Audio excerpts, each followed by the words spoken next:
Tonight on the Mac, God, I can't speak. On the Mac to the Future livecast, go! Production begins on the new Mac Pro, and flowery descriptions or depictions are sure to follow. How many betas does one OS need so soon after its release? Quite a few, apparently. And if you don't like the morning show, then you hate Steve Jobs. Tonight, all that and more on the Mac to the Future livecast. Go. Go.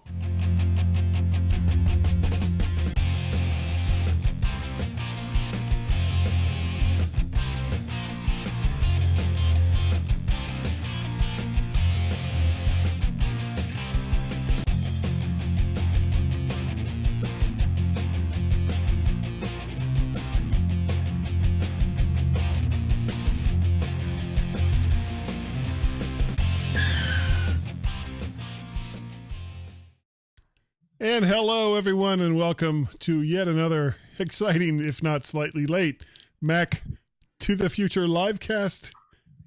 Go. I am one of your hosts, Guy Searle, and you can see all that information down there in the bottom of the screen because it is a special thing that I have there. And I am joined by two different people, and I'm willing to bet that those of you who are now currently watching know exactly who those people are, and that's one of them right there. Mr. Sklar, how are you, sir? Hey, good morning. Actually, I guess I got to change this now since you have ways of actually contacting you. Or are you saving that? No, sadly, nobody has contacted me yet. So go ahead and put him up, and we'll see what happens. We'll see what happens. Exactly. Yeah, boy, could be bad. Got to warn you. I am getting lonely, so you know. Okay, all right. Do your worst, internet. Don't say that. The other person that we have on is a man with a plan and a new toy, Mr. David Ginsburg. Hello, sir. How you doing? Good to be here. It's so good to hear your voice and not my own echoed back to me. Yes, I figured it out. Yeah. So, we got a couple things going on here we're going to talk about tonight. But first off, let's talk about your new toy. Oh, Dave? You mean this? Oh, you mean this? Yeah. I'm not at all jealous. I'm not. This? I didn't even want a Rodecaster Pro. I don't even know what that is.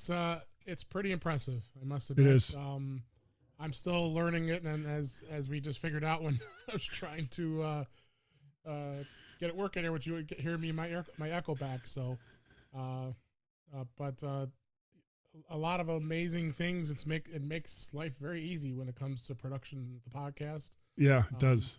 I did record a show with Mike Potter on Saturday when I went over and visited him in Woodstock, and tried it out for the first time. And you took it with you? Yeah, I brought it up with me. And so you were there in his studio, in his palatial studio in the Woodstock Square. That is actually I love his studio. He's got the desk set up. He's got the green screen set up.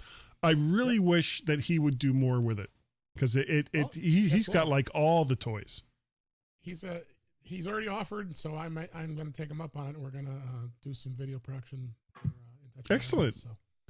You know, you could do like some really, really cool like product demos and stuff like that there because he's got the whole setup there. It's a gorgeous studio, and but you're enjoying the Rodecaster. I know that the very first time that you and I really saw one, it had kind of a less than auspicious beginning. Yeah, Dave Hamilton had one that he'd been given as a review unit, and he had some problems with it. I don't think he wasn't able to use that on the podcast that he did. No, he or did he get it working?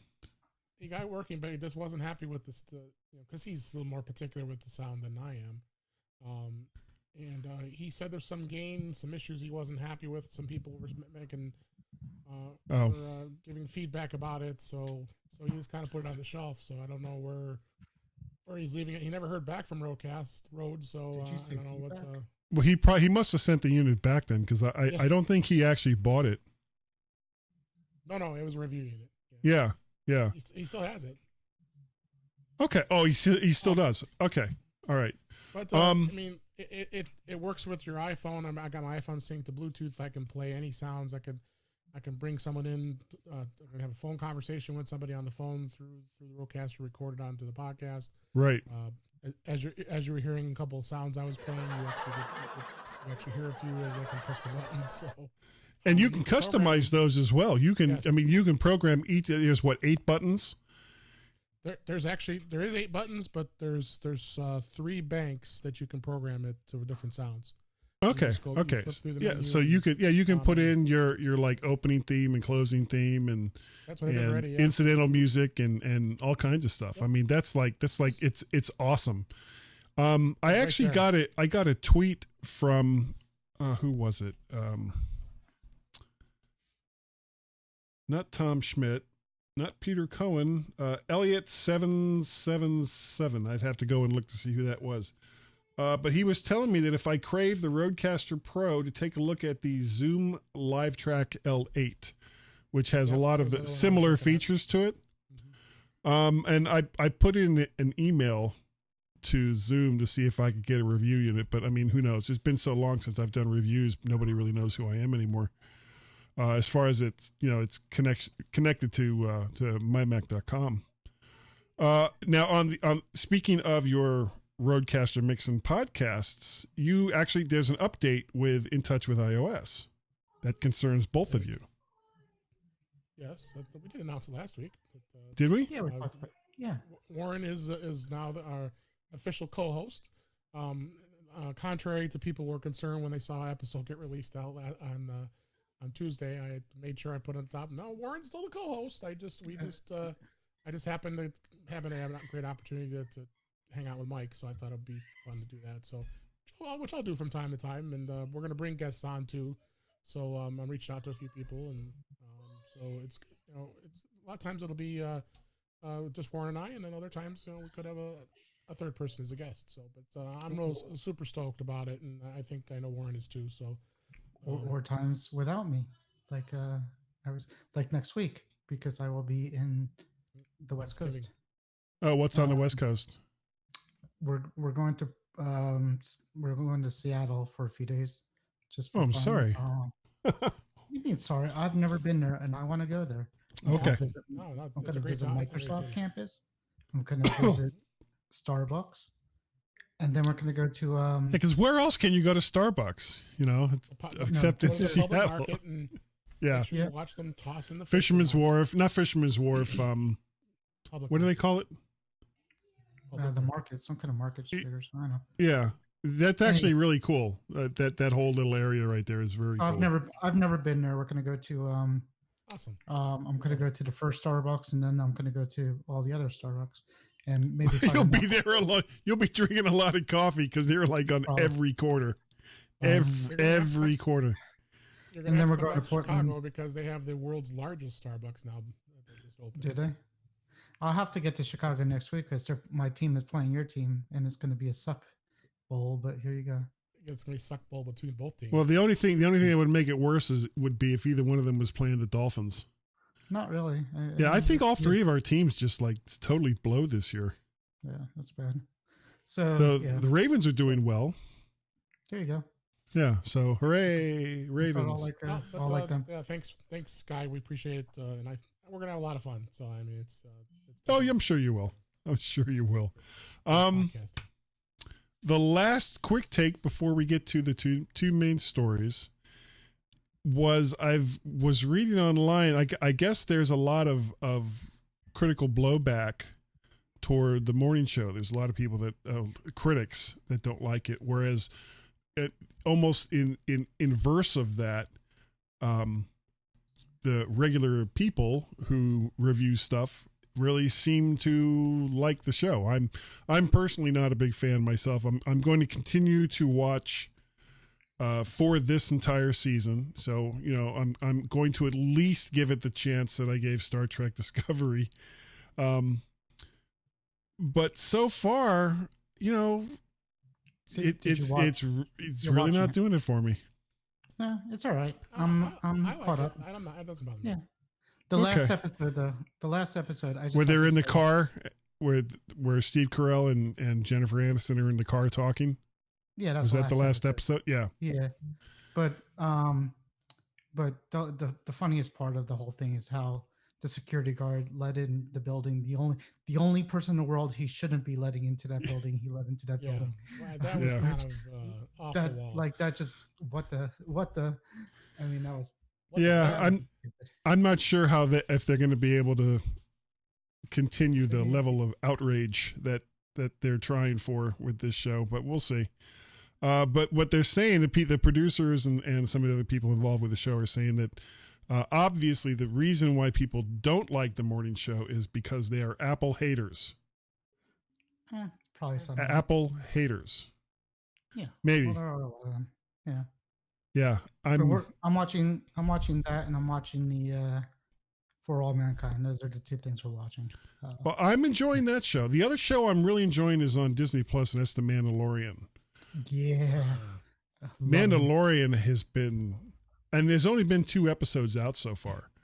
And we don't want to give any spoilers in case, people who want to see it haven't seen it.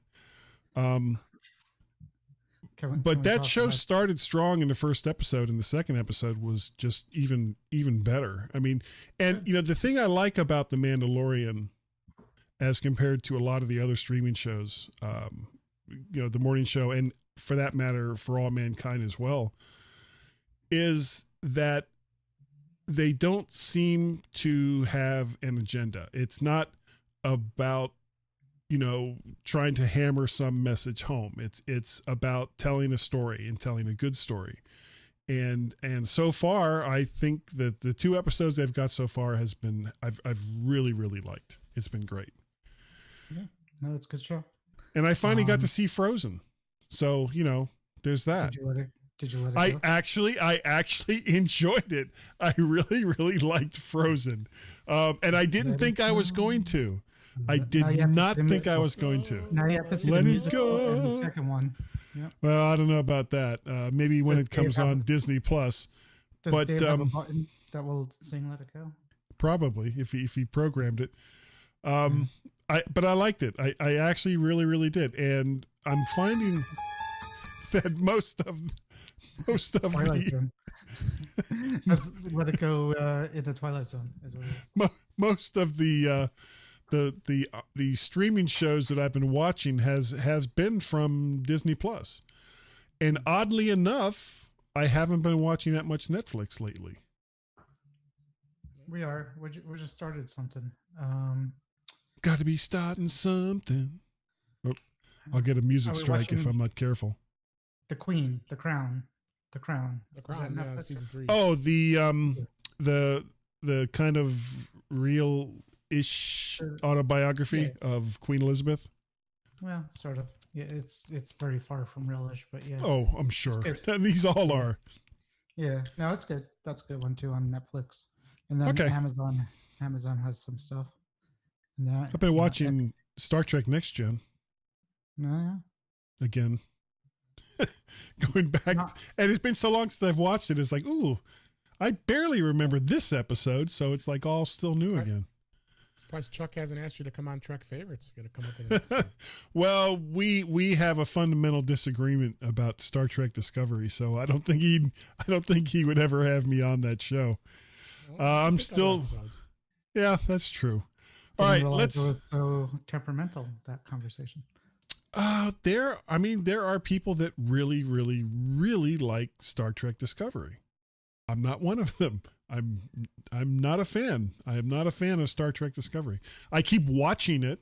I've watched the entire first season. I've watched the entire second season, and it's just, it's not doing it for me. But it doesn't have to. There's enough people that like it, I guess. Anyway, let's move on to the main stories before we lose anybody. They just say, I'm out of here. Yeah. All right. We're down to 3, and guess what? There's only 3 of us here. I know. in this- I think it's actually just us right now, but let's go. Oh, is everybody left? Pretty much, yeah. Oh, you guys. Marcus too, so they can watch it later.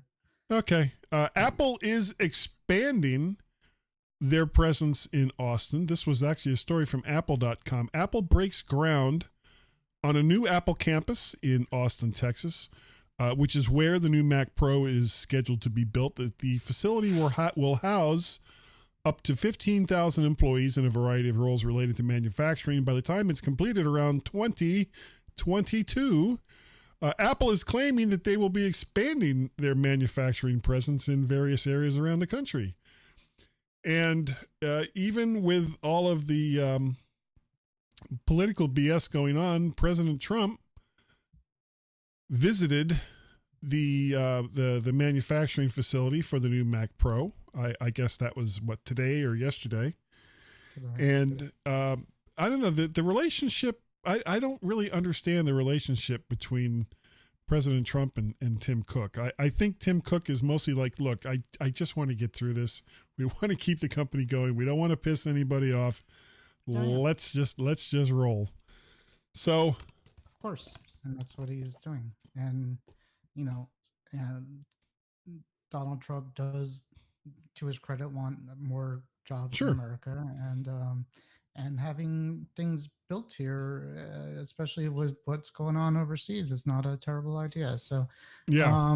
Obviously, with all the turmoil going on in certain other countries, I don't want to turn this into politics again. It is to your own benefit if you can continue to manufacture in your own country. It's not always about cost. A lot of times it can be about stability and control of your own product line. Right. So besides what's going on in Austin, the story mentioned that Apple is in the process of creating other areas of manufacturing in the country. I'm not really sure what else that Apple makes that they could build here. What do you guys think? Dave? Yeah, I don't think there is really anything else. One thing I also note is of these Mac Pros that get built at Austin, they're only going to ship in the Americas. So Canada, Mexico, United States, they're not going to ship these machines anywhere else because of the tariffs in China. So they're going to have to look at other options as far as building these machines in other countries. Well, what about Europe? Or is that one of the places where they're going to make them build it there? That's what I had read, that they're going to limit it to the Americas, and we'll see what happens. It's just, as far as anything else that's going to get built there, I don't think we have the United States. I mean, the skilled workers just can't compete with the folks that are building the iPhones and other types of other devices in China and other countries. So I just don't see economy of scale investing in any other products just because of that. Mac Pros are not that challenging to build, I wouldn't think, just like any computer for that matter.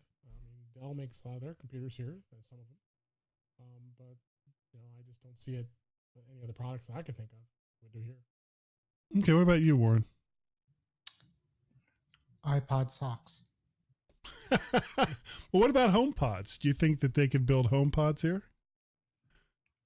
I don't know. I have no idea. I haven't opened one up. Like Dave was saying, it's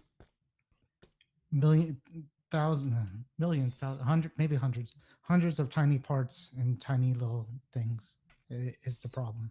So, well, sure. But a lot of that is automated, though, isn't it? I don't know. You read the stories about Foxconn about like assembly lines of people putting like chips and stuff. So who knows? I mean, I don't know what it looks like in there, but I know people are jumping off the roof. So it's not pretty. It's not that automated. I don't know why I'm laughing. Someone's jumping off a roof. But the bigger things are. They had to put a net on, but I think they kind of fixed that. But the bigger things are less parts, easier to work with, automating things. That's what we're looking at. That's why we're good at building cars, because they got big parts. It is a big part. Yeah. Yeah. So And it's more assembly than anything else because all the parts are made out in a bunch of other places. Sure. And probably, and it's going to be the same thing with the Mac Pro. Right. I'm sure, except for perhaps the chassis, most of the major components that make up the computer are probably still made in, China, Japan, Korea, so on and so forth. Right. I mean, and shipped here. There's a difference between made in and assembled in, I think, is what the problem is. So I don't know. But it still equals jobs. So sure. I mean, unless they automate everything, which I guess it doesn't. But yeah, I mean, it's a step in the right direction. So I think it's a good thing. I think jobs are good here, and I think maybe they'll figure out ways to get more products here. Maybe they'll come out with the VR glasses will not be made here. They are tiny little things. Well, that's assuming that Apple even makes anything like that. Yeah, they'll make something. It will come eventually. One thing that might help is now that Johnny Ives is no longer with Apple, the push to have, thin as in is no longer really, it's no longer a thing. It's no longer really necessary. So if you want to make a product slightly larger to accommodate different types of parts, then there's no longer an ethos that's keeping you from doing that now that Johnny Ives is gone. Yeah, to an extent, but not enough to change the actual composition of the device. They're not going to make laptops big enough where you're going to be able to put video cards in there yourself and stuff. Oh God, no. Yeah. No. All right. Last story for the evening. A beta is better. This is from Mac Rumors. 3 weeks after the initial release of Mac OS Catalina or 10.15, there's already been at least one significant update and 2 betas for the 64-bit only operating system. The latest beta will likely focus on performance improvements, security updates, and fixes for bugs that weren't there originally to be addressed in the 10.15.1 update or in the previous beta from just last week. Now, I mean, this has only been out for 3 weeks, and there's already been one big update and 2 betas. I mean, Catalina? Catalina has been out for more than 3 weeks. No, 3 weeks. Over a month. Well, It's okay. more than that. All right, so 4 weeks. I mean, this is like, I mean, what's going on here? I mean, I cannot recall a time, and I've been using Macs for a very, very long time. Since they started with OS 10, that there's been such a buggy release of an operating system from Apple. I mean, not since the System 7, System 8, System 9 days. So October 7th. Yeah, so it's been a month and 3 weeks, but go ahead. Okay, whatever. But it's not as buggy as Catalina is not as buggy as iOS is, so it's actually pretty stable, to be honest with you. And there's very few problems that even I'm seeing now. And I've been on a couple of betas. I put the new beta on today, but it's not that bad. It's iOS is different, but Catalina is pretty stable for me. Well, do you think a big part of the problem has been this push to have a release every single year of a major update? He says with quotes, or do you think that having a yearly release is necessary to push the hardware? I think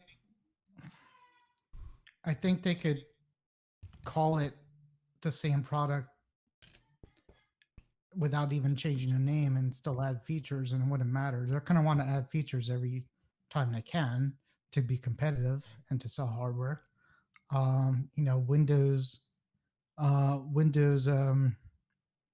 10 doesn't change the name of Windows 10, but they come up, 3 times a year. They come up with these cumulative updates that add features and things like that. So it's just a name. I mean, the naming is just a thing. I mean, they could I think they actually talked about it, just not even, just calling it a Mac OS and not even giving them point names anymore and just adding features. So, I mean, what are we saying? Do we want them not to add features? No, I'm saying, is it necessary? And it's a marketing thing. I don't think it's really a push from the software engineers that work for Apple to say, well, we need to have this major release put out to support hardware that we're getting ready to release. I don't see that as a thing. I see it more along the lines of, we're getting ready to put out a new phone, or we're getting ready to put out a new computer. And the best way to differentiate this computer or this product from the product that came before it is to say, well, we're gonna give you, even though it's free, the latest version of the operating system, and it's got all these great new features, and you can tell it's new because it has a different name. I mean, it seems more like marketing speak than anything else. Sure, but the reality is they're not changing that much, just adding some things. I have a theory that what they're doing is actually, when the beta cycle comes out and they release a new operating system, I kind of think they make it as buggy as possible in the beginning, because it shows, I mean, they're literally only adding a couple things from Mojave to Catalina, a few things here and there. Well, I mean, the big thing is going from 32 to 64 bit. I mean, that was huge. That was already built into Mojave. They just didn't turn it on. It warned you that it wasn't going to run, so it knew which was 32 and what 64. Right. So I mean, it was just a switch at that point to say we're not going to run it. So, but when they announce it, and after WWDC, and you install the new operating system on a phone or your computer, you start to say to yourself, "Oh my God, has Apple forgotten how to program anything on this computer?" Because everything is buggy. Like, they forgot how to do mail, and that's a big issue now that everybody's having is mail. But they mess up iCloud. I mean, things that they've been doing for years and years and years, right? It hasn't really changed that much in the new release. It's like they're back to beginning, and then it's like a game. And by the time you get up to release, it's all good. Everything's good. Oh, this is except it hasn't been. And what would be the point of releasing an operating system knowing that it has all these bugs, other than the fact that you've said we're going to release this operating system on such and such a day? It's a deadline. I mean, what's the point of doing that? I mean, you're not getting any positive press or positive feedback from your users by putting out buggy software. It's features, and again, with the new phone, I had the new feature of the deep fusion with the new phones that sells phones. There's people out there that's going to go out and say, I am buying a new phone because I want this deep fusion, and Apple's like, oh crap, we got to get that deep fusion thing to work so people can justify what they bought. The word gets around that Sidecar is a great thing, and it might sell iPads and more Macs. Oh crap, we have to get Catalina up and running.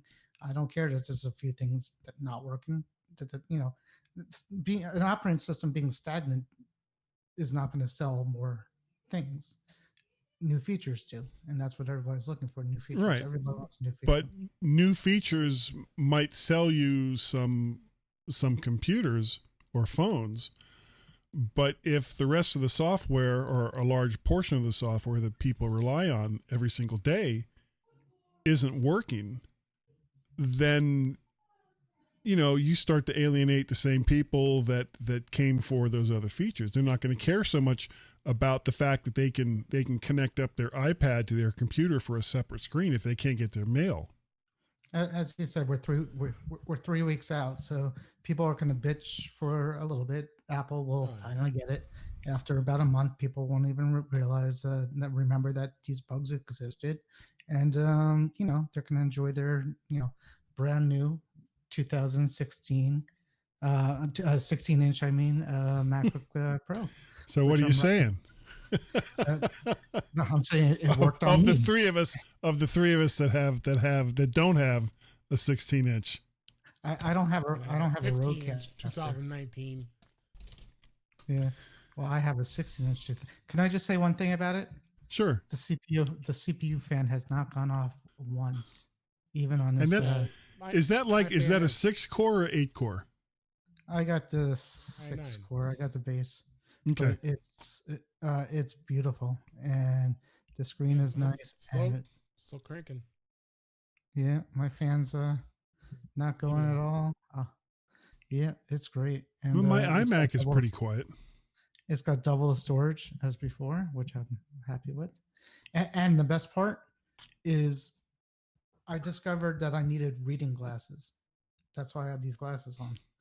About a week ago, maybe a little bit more.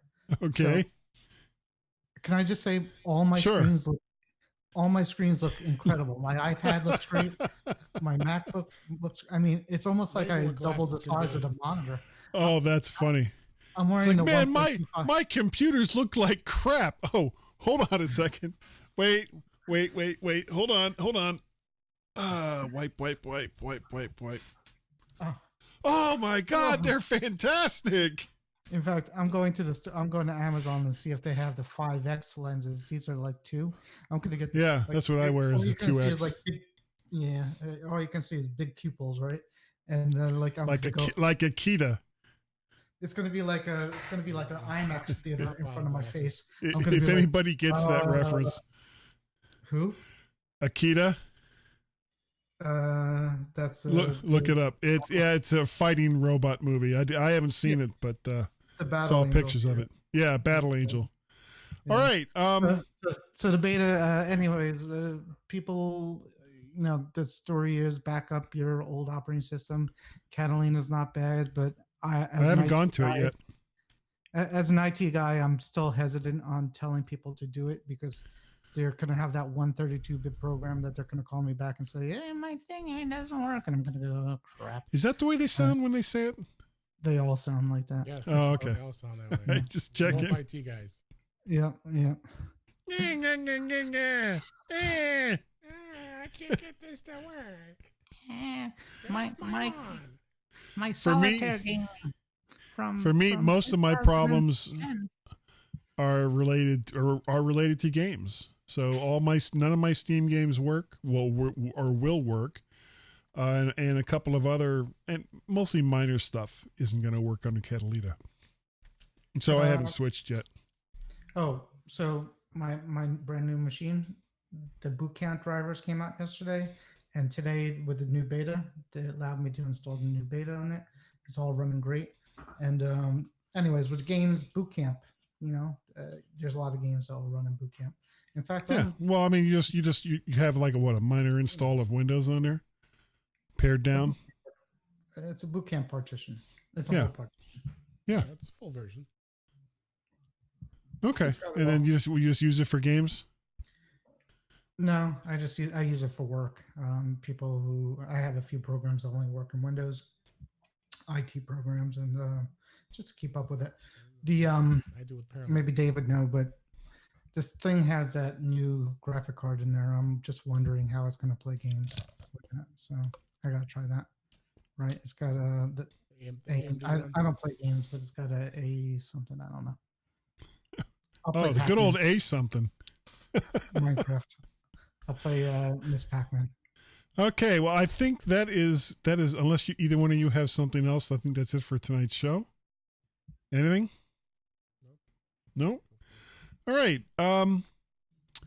Dave, if people wanted to find out about some of the stuff that you do, how would they do it? They would do it by going to intouchwithios.com and listening to me and to Warren Sklar, my co-host, and listen to all the great things that I talk about out there. Yes, please go listen, and you can reach me on Twitter at DaveG65. Warren. Uh-oh. Oh, no, I'm back. Sorry. W. Sklar. Pretty much anything you could think of, Twitter, emails, Gmails, Hotmails, dog mails. Dog mails? Yeah, I don't know. I ran out of mails. Okay. W. Sklar. And then I'm on Facebook. I do the Mac to the Future. I moderate that thing, and then as Dave said, I'm very excited to do the In Touch with iOS thing. And maybe one day I'll actually get a real setup like you guys with your fancy roadcasters and. Well, I mean, you're halfway there. You just need a different microphone. $40 Yeah. microphone in your set. This one was free. They sent it to me for free. I love it. Whoops, that was not what I meant to do. He buys a 16-inch MacBook Pro. Yeah, I won't buy the microphone. But he won't buy a $40 microphone. Okay. No. Okay. We got it. We got it. Priorities. If you'd like to help with some of the stuff that I do, you can go to patreon.com/MacParrot, coffee.com, ko-fi.com/MacParrot, and also, paypal.me/MacParrot. All ways that you can send me money to do the things that I do. Besides this wonderful program that I'm doing right here, I also do the MyMac.com podcast almost every single week with Gazmaz. We are coming up on our 500th show. We have a bumper contest going on. You could win a $25. It's not iTunes anymore. I guess just an Apple gift card for sending in a bumper and insulting Gaz and myself. Listen in at the mymac.com podcast for more information. If you'd like to send me email, that would be guy@mymac.com. I have two, not one, but two Twitter accounts. One is, of course, MacParrot, and the other one is Vert Shark. So, where's the button? You got me all flustered. I couldn't find the button. That is going to do it for this week. Thank you, Dave. Thank you, Warren, for coming on this week. And I guess that's going to about do it. And we will catch you all next week. You guys good for next week? Oh no, I'm in the West Coast. Oh, that's right. You're in. You're on. I won't be either. I'm hanging out with Barry Folk. Oh, well, you and Barry can come on. Yeah, he's Friendsgiving. Oh, that's right. That's right. It's that time of year. Okay. Take a week off. Yeah, that's fine. All right. Take a week off. Yeah, maybe we will. But regardless, at some point or another, we will be back. I actually have a Guy's Daily Drive that I need to edit, and that will be up over the next couple of days. And in the meantime, if we're not on, I hope everybody has a wonderful Thanksgiving. Please be careful if you're driving out of town or even in town. A lot of crazy people out there. And we will all catch you next time right here on the Mac to the Future. Go. Bye-bye. See ya.